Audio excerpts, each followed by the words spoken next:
एक दिन एक दादी को कचरे के ढेर में एक चमत्कारी सुनहरा बाघ मिला। वह कोई साधारण बाघ नहीं था, बल्कि इच्छाएं पूरी करने वाला जादुई बाघ था।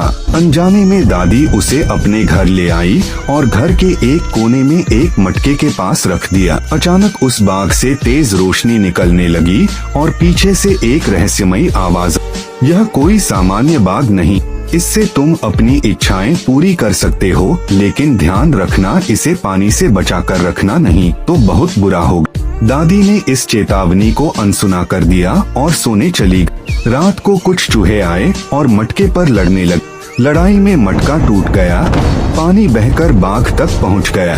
जैसे ही पानी बाघ को छुआ, अचानक जीवित होकर एक विशाल और डरावना बाघ बन गया। लेकिन अब उसमें एक अजीब शक्ति, वह हर इच्छा को उल्टा पूरा करता।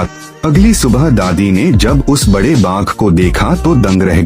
उन्हें समझ आ गया कि यह कोई साधारण बाघ नहीं, बल्कि एक अनोखी ताकत। दादी ने इच्छा मांगी, मुझे बहुत भूख लगी है, एक समोसा चाहिए, और तुरंत उनके हाथ में एक पत्थर आ गया। दादी हैरान होकर बोली, मुझे एक पत्थर चाहिए, और इस बार उनके हाथ में गरम गरम समोसा आ गया। अब दादी समझ गई कि बाघ उल्टा काम करता है। खुशी से नाचते हुए उन्होंने कहा, मुझे एक सफेद कागज चाहिए, और देखते ही देखते उनके सामने नोटों की ढेर लग गई। दादी ने उन पैसों को अपने पास रखने के बजाय गरीबों में बांट दिया। धीरे धीरे उनका गांव खुशहाल होने लगा। एक दिन दादी बाघ पर बैठकर अपने गांव गई। इतना बड़ा बाघ देखकर गांव वाले हैरान रह गए।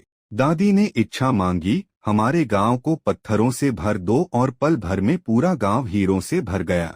लोगों ने हीरों से बड़े बड़े महल बनवाए, और जो गांव कभी गरीब था वह अब अमीर बन चुका था। लेकिन कहानी में मोड़ तब आया जब पड़ोस के गांव के दो आदमी दादी और उनके बाघ को देख रहे थे। उन्होंने सोचा, अगर यह बाघ मिल जाए तो हम भी अमीर बन सकते हैं।